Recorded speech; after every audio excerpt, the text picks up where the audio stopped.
is Mzimkhulu Stad. Welcome to this episode of Captains of Industry, broadcast on thiskingdom.com. Today we are critically examining the print media industry in Lesotho, particularly looking at the newspaper industry. We examine the opportunities that can be exploited by investors in this industry, the challenges that face this industry, as well as how we can navigate solutions to those challenges, as well as growth and development patterns in this industry.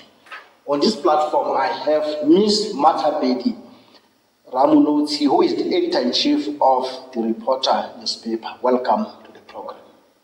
Thank you. Let's start here. Let's look at the context and the background to the media industry, the media landscape of Lesotho, particularly looking at the newspaper industry.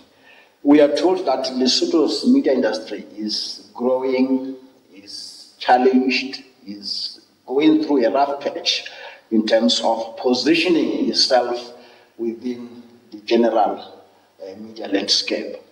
Can you tell us your experience with the media landscape generally, and also how the newspaper fits in within that landscape? Okay, good. Thank you for the introduction. The media industry in Lesotho first emerged during the political rife of the 1970s. And by then, media was prompted to take its part because of the political landscape by then. As times went on, diversity came in, and then we had local papers that were not politically affiliated. Papers like the Mirror, like Mupeme, and the rest that emerged during that time. And that was when people started to see that there could be a professionalism in this industry, whereas by then it was written by those who were only politically affiliated to a certain party. Like, for example, Moeletsi wa Basotho, that was a Catholic and affiliated with National Party. And then there was Lesedinyana la Basotho, that was affiliated to the French churches of Fora and the Congress Party by then. But like I'm saying, people started to grow, and then they saw the need for media industry in the country. But by then you should remember that we did not have social media. So the paper and few radio stations were the only source of information. And people would have to wait for papers and for radio broadcasting for them to hear what is happening around them or within the country. Okay. Yes. Now, tell us why you chose newspaper. Why not radio? Why not television? Okay. The reason why I chose this one is because my background is newspaper. Okay. And to me, I've always said, and I stand to be corrected, but so far I've never been corrected, that newspaper is the best source of information. Whereas with television and radios, you are at the mercy of the announcer. Okay. If you are busy doing something and then the information that is being passed and then something falls down in the house, it means the news have passed. Okay. But whereas with the newspaper, you can revert back and go and see what is it that was written if you do not understand. And you can even analyze the story, and you can even take it to a friend rather than saying a word of mouth. Because if you had something in the radio and you want to tell your neighbor, you say, radio so and so said, then it's a message that maybe get exhausted somehow. Okay. Can you tell us what newspaper you're working for and in what capacity? Okay. At the present moment, I work for the Reporter newspaper that is published by Barumo Communications, and I'm the editor-in-chief for the paper. Okay. The media performs a pivotal role in society, as you have indicated. Traditionally, it performs 5 functions. Can you explain the role of now newspaper in how it contributes to those functions, to the performance of those functions of the media? Okay. Like with the case of Lesotho, since we are here, what we as newspapers do, we inform the public, we advocate, and we persuade on certain issues. If there's an issue in the country that we know, sometimes politicians would think they will do certain things in their own way. However, if there's robust media in that country, like in Lesotho, if we have a robust media, then we will advocate for certain changes in the country. Like the stories that you write could persuade changes in government policies. And sometimes we can also advocate, especially for vulnerable communities. Those are the roles that we play. And when it comes to information, we disseminate it everywhere so that people could get informed of what is happening in government, what is happening in their lives, and what is happening in the global community. According to your assessment, does the media effectively play these functions you've just mentioned? In the case of Lesotho, no. And there could be some contributors to that, the factors that contribute to that. Though we are, for Lesotho, it's a country that gained independence in 1966. However, we are still lagging behind. Like even countries that got democracy after us, they are way advanced than us.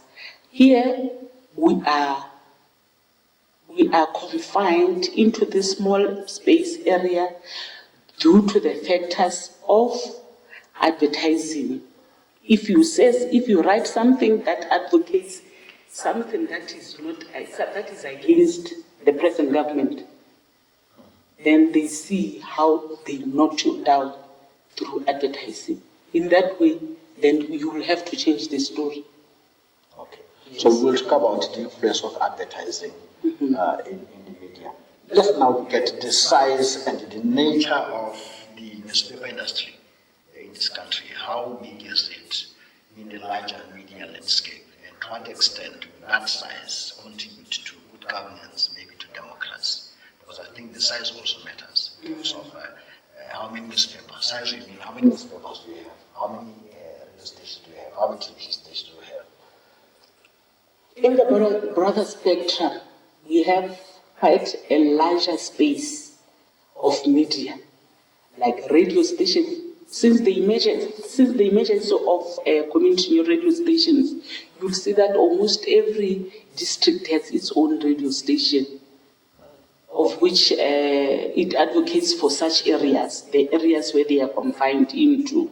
However, when it comes to television, we still have one station that is ruled and governed by the government. But given the size of the country in terms of the population, we just a population of 2.6 something, and with those newspapers, does it not suffice to serve the interests, the content interests? Yes, it does. But remember, like I'm saying, all the newspapers are all based in Masiro. That could be a disadvantage to other communities. And the reason why all of them are based in Masiro is because we say this is where business is. This is where government is. But there could be an option to have community media, community newspapers, so that those the interest of community people. Yes, that would be a milestone if we could get to that level. However, there are some factors that will prohibit that, because factors, like I'm saying, factors of generation of income.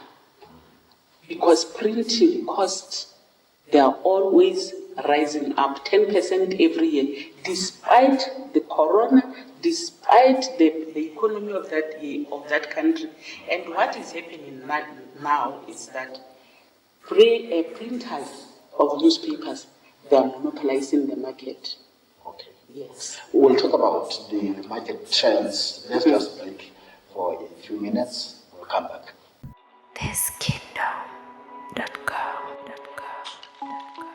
Welcome back.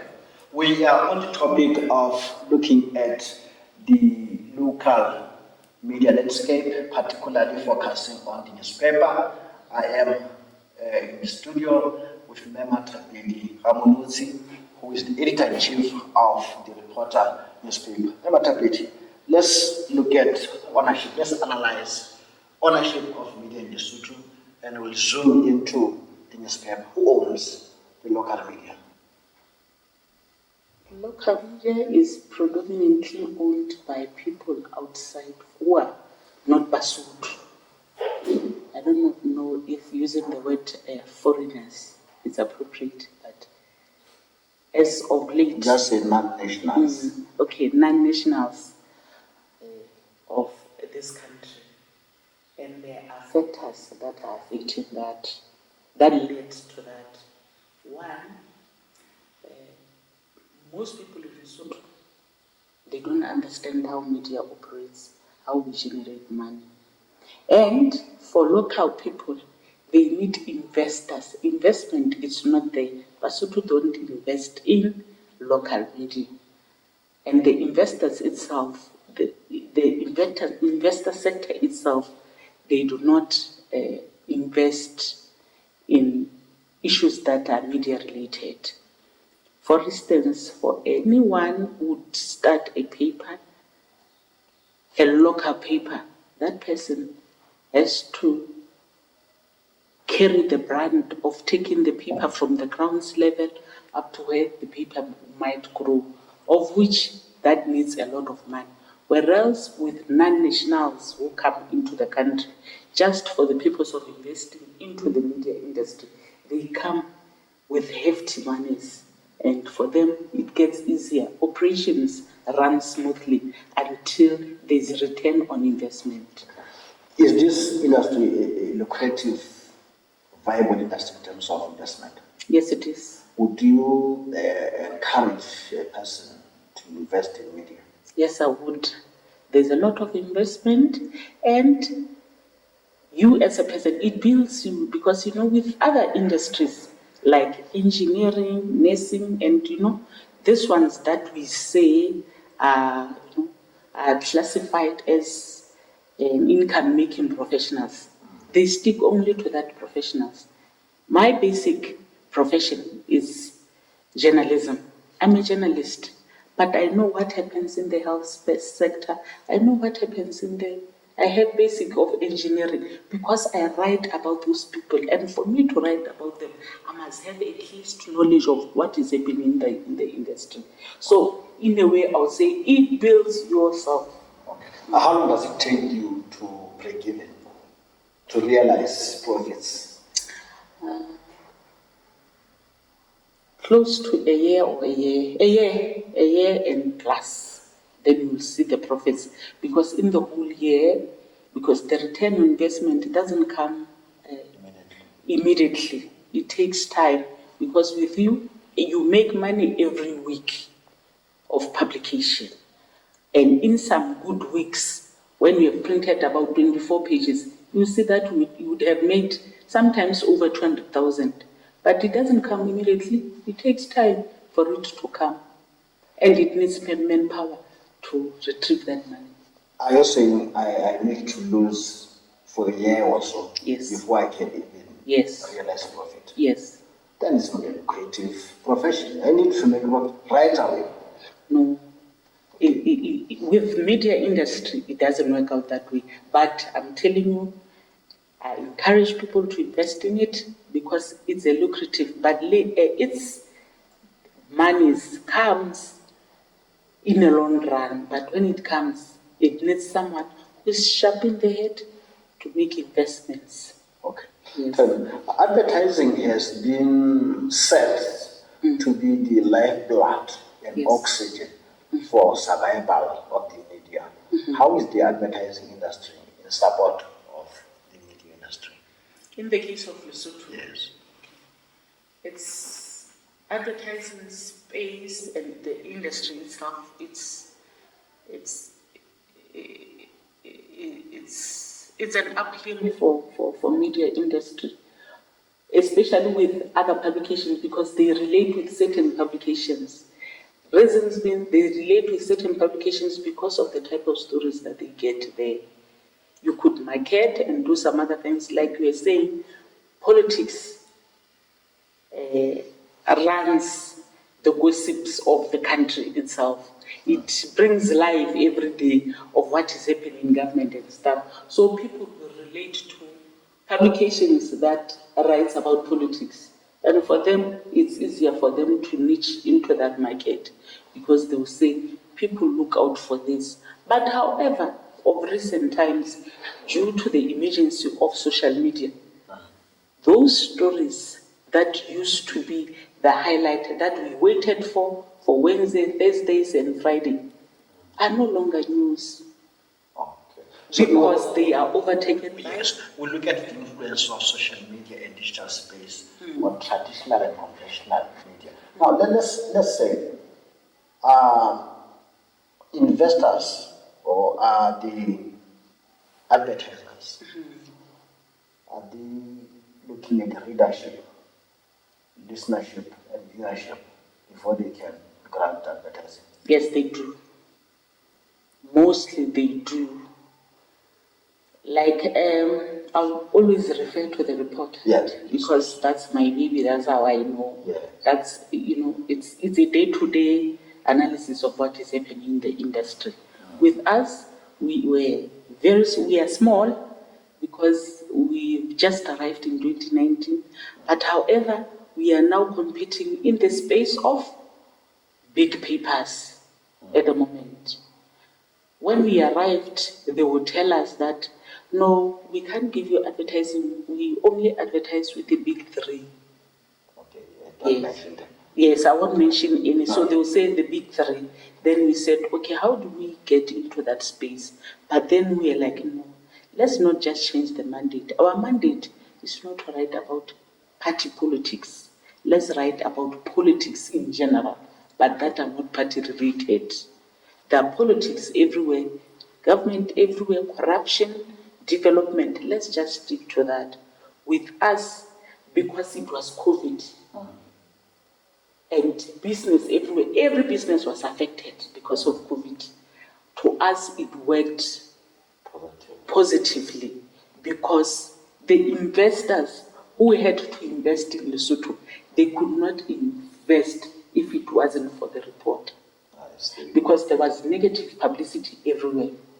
Remember, for example, the banks that you see in Lesotho, except Post Bank, all of them are branches.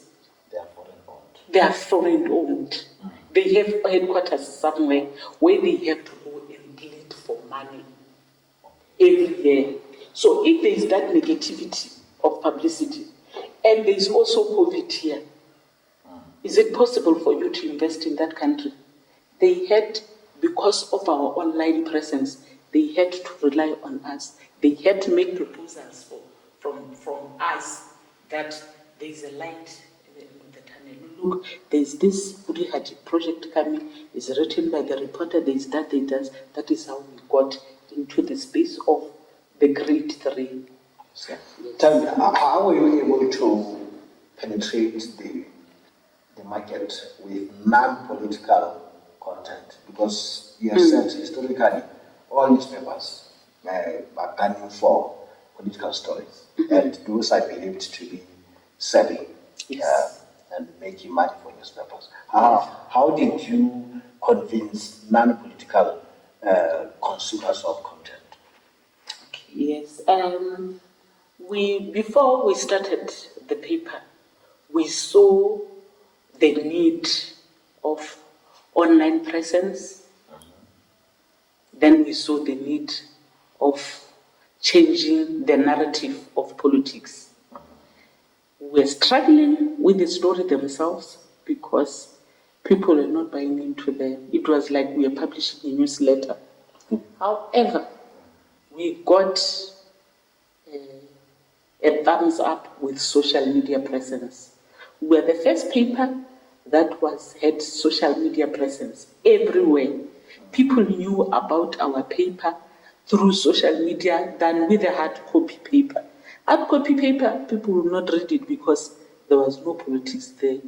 But because of our online presence, people started buying it in. And remember, we must also convert with the times. Because we saw that everyone, like new people, young people, all of them, they don't have even time to read the paper. But now, why can't you transition completely from hard copy to digital newspaper? No, but the essence of a newspaper is to have a hard copy newspaper. And also, like I had said, with the hard copy, you will make reference. Yeah, yes, I understand. But the transition is now with the social media platforms, the digital space. That movement alone dictates that we follow suit. Okay. In terms of advertising, how do you convince advertisers? To buy Government, is it the private sector? With us, with other papers, yes, government is the core for them. But with us, no.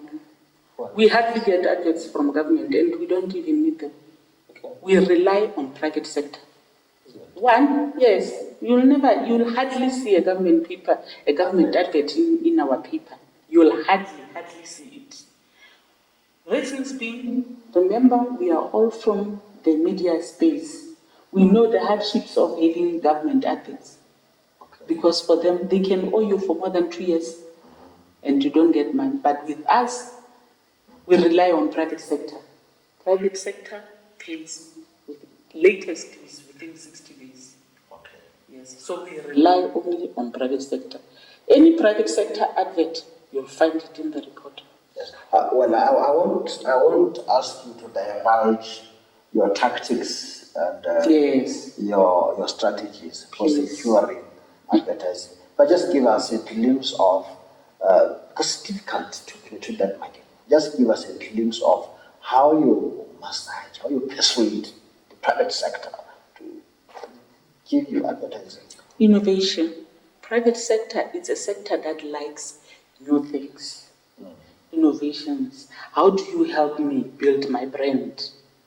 So those are our strengths. So for anyone who would want to tap into that market, you must study the industry first and see their need.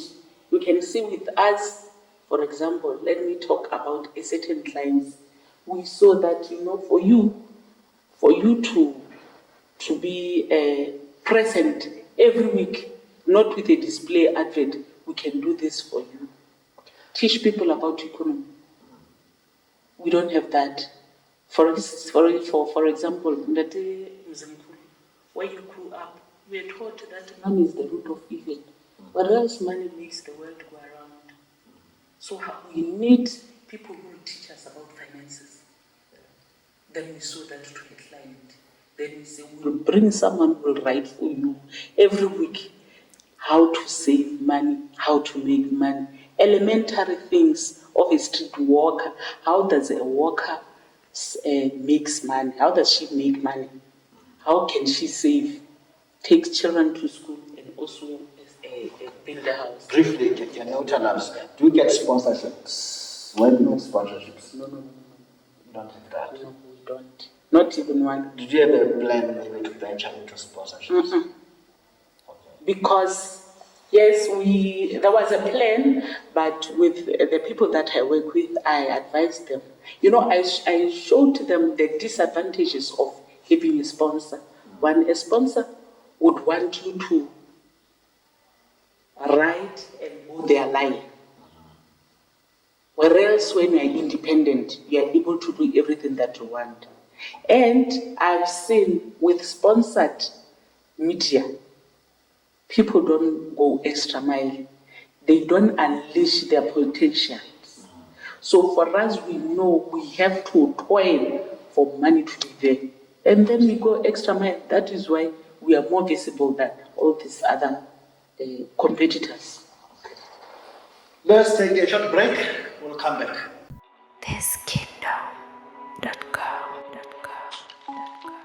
Welcome back.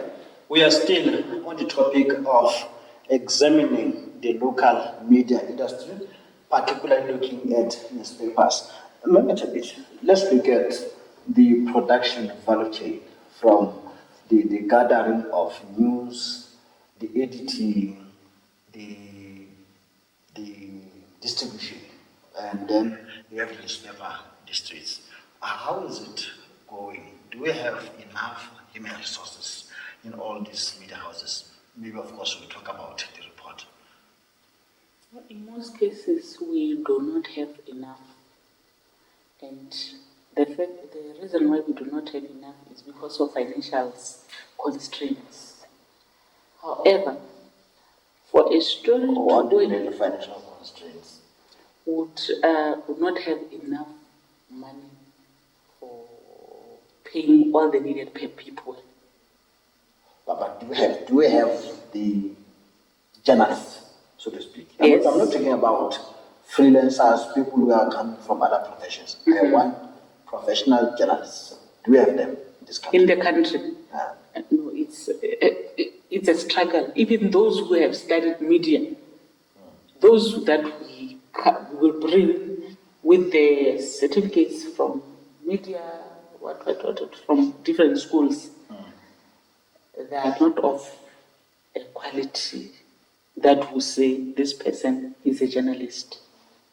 However, there are people who have studied media that are there. That is a problem. If we don't have professionals in our own profession, how do we get reporters, say for the reporter? What happens, like with the reporter, when they arrive, we have to conduct our own training, internal training, that would convert them into being real journalists. But it takes time. And during the training time, remember that is the time that they're supposed to be gathering news, which is still a hiccup to the chain itself. If we are having an online daily that each must supposed to produce 3 stories a day, and we have to start with the training. That's what we do. It's a routine. Every morning from 7:30, we train them up to 9 o'clock. Then they go, come back. You remember, these people that we are training are people already qualified. Some of them are even overqualified. But no, I want to get the service. You are saying you have people who are academically qualified. Yes. But in terms of the actual practice on the ground, they are lacking. It's a problem, yes. Do we have the layer of editors? Do you have editors who Yes. have amassed experience and expertise in terms of the project? Because for you to be an editor, you should have gone through the practice of journalism. Yes, yes. But their progression from journalists, cover reporters, senior reporters, editors, up to editor-in-chief. Yes, with us, we have I think we have about 2 cab reporters, normal reporters, and we have 1 senior reporter, and then we have a copy taster, then we have the news editor and the editor. How about quality? Do you produce? No, I'm not talking about the reporting. No. In generally, we don't have quality. Every story, everywhere, in all the papers, when you read the story, you will see that this story was going to be a quality story if it had certain sources that are not there, if they could have knitted the story in a certain way. But because of time, because of the nature of reporters that we have, because of financial constraints as well, of getting sources, because remember you must pay certain sources.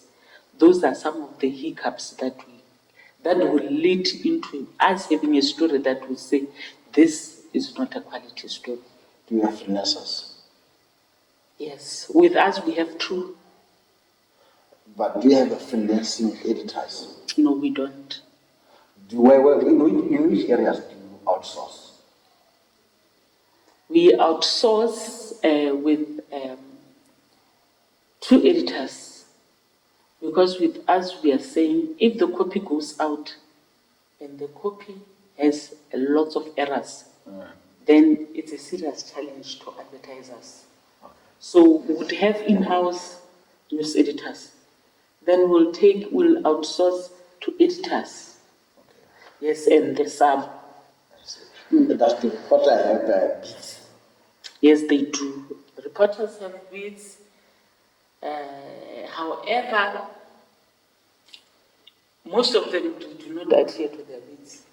Of course, the small newsroom. You become a master of all. A master of all trades, yes. And that diminishes quality, of course. It does. Do you engage experts to write, say, health experts, sports experts, the experts in these fields, legal experts to write? Maybe you just sharpen their skills and then they write. Yes, we do, but with such copy of experts, most people don't. Only people who are literate read such copy.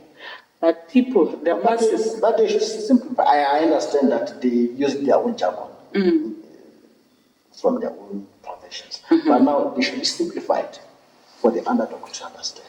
Yes. Especially with the assistance of the editor. That this has to be simplified for the people to understand. Of course, still convey the same message. Now let's look at advertising. Let's venture to advertising, because I think I'm interested. It's not advertising per se, the printing. I'm interested in printing. Where do you print? We print in Durban. You can mention the printer, the printing house. Okay, it's Rising Sun. Why not locally? Because we had one printer here locally, and its printing was not sustainable, and the quality itself that we had was not good. Therefore, the advertisers started complaining because of issues of the color of their brands. Big brands, they are very particular with their colors. Yes. So with a local brand, with a local printer that has equipment that is outdated, those are some of the challenges. So we had to cross over. In the past years, we would publish from Media 24, that was in Bloemfontein. However, it closed shop. I see. And this was the center for Northern Cape, for Free State, and for Lesotho. So you can understand the magnitude of how they were operating. And now that printer closes. Yeah. But why can't you establish your own to start printing press? Yes. For the reporter. It's very expensive. I understand. But now why can't you come together as editors of this country and then inject some capital and then that's the greatest idea, and that would love for all of us to meet, come together, and all of us, the printing media industry, be the shareholders into this thing. And then we come up with one proposal, maybe approach LNDC to open a printing press for us here in Lesotho of high quality and high standard.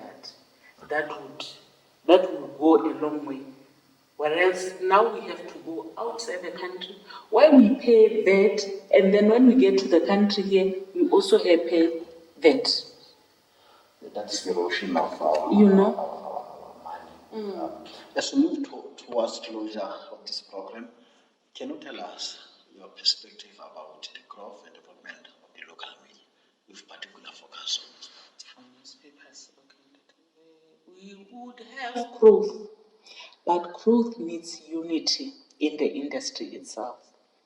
For newspapers to come together and at least form our own organization or a sort of a forum, association, where we talk about issues and maybe come together to make proposals where we would ask government through its parastatals that helps businesses to help us by bringing and putting resources available, not talking rhetorically of will help businesses, but the industry has never been helped. That is why we have challenges of non-citizens who come and invest in the country. But for us to build and for all these papers that are existing now not to close shop, we need assistance from government, not through advertising, but through a sustainable model. The most challenge that newspapers face is weekly printing price that we don't pay after printing, that we pay prior printing. Okay. Now that you have talked about coming together, maybe if you forming a union or an association of newspaper proprietors, is it possible with the coming of non-nationals being part of the media industry in terms of business? Do you feel threatened by the entry of foreign publishers? Yes, we do. In what sense? In a sense that we could be threatened, not that they will overtake us, Okay. but in a sense that the narrative that is portrayed in their publications is most of the time negative to the country. And that does not only affect the government that is in place, it affects even a Mosotho in the village, because that narrative that they portray, that we are a very illiterate country, non-speaking English country, we are backdated, and those things, negative narratives that they portray in our papers, they demean us, and they also work negatively in the global village. But as local publishers, do you have an approach? I don't want to say a model, but what's your approach towards news? Because naturally, media it's portraying negativity most of the time. Yes. It's looking at the shortfalls, negative issues. There's no media that is performing a PR function. How would you bridge that balance? Because even local newspapers are critical. And they are supposed to be critical. Yeah. One, for change to happen, so that they could also advocate for change. Yeah. And to change the narrative and the perspective that maybe whoever that is in charge has for the betterment of the people. And you can also destroy at the same time, remember? So with us, we must get a balance between building, destroying, and throwing the balance. Definitely. Now, as we draw to the close, let's look at sustainability. What are the prospects for the local media to transcend the current generation? We have a newspaper that transcends this generation. If it's the reporter, you are the owner, and it ends up being a newspaper for the next generation. Is it possible? And what can be done? It boils down to the issue of sustainability. Yes. For anyone in this industry to be sustainable, it needs assistance from the government. If we could have a printing press that is local, that understands Lesotho itself, then would be sustainable, because our major challenge is printing. And with others could be distribution. But the major challenge that is faced with that we are all faced with as printing newspaper publishers is printing. Printing costs are highly expensive, whereas since COVID, the prices had to go down. Yes. Now, what's your big shot as you close this program? Okay, I would say the media industry in Lesotho is the pillar of democracy in this country. We hold leaders accountable. And for us to make sure that we do not divert from our main mandate is for us to be sustainable. Let us all come together as the media fraternity in Lesotho, whether print, whether radio, whether television, whether online. If we come together and understand the core of our values, the 5 values that we spoke about, if all of us understand those values, then the sky is the limit.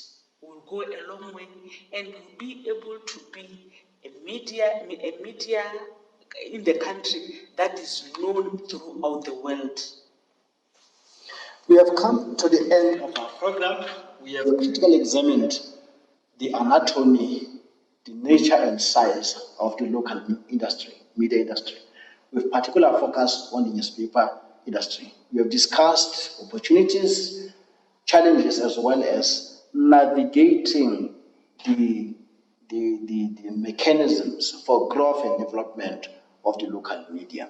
Thanks very much, Mayor Matapedi, for your presence. I have heard the editor-in-chief of the Reporter newspaper, Mayor Ramonotsi. Thanks for your presence. I also want to thank my production team. Thank you.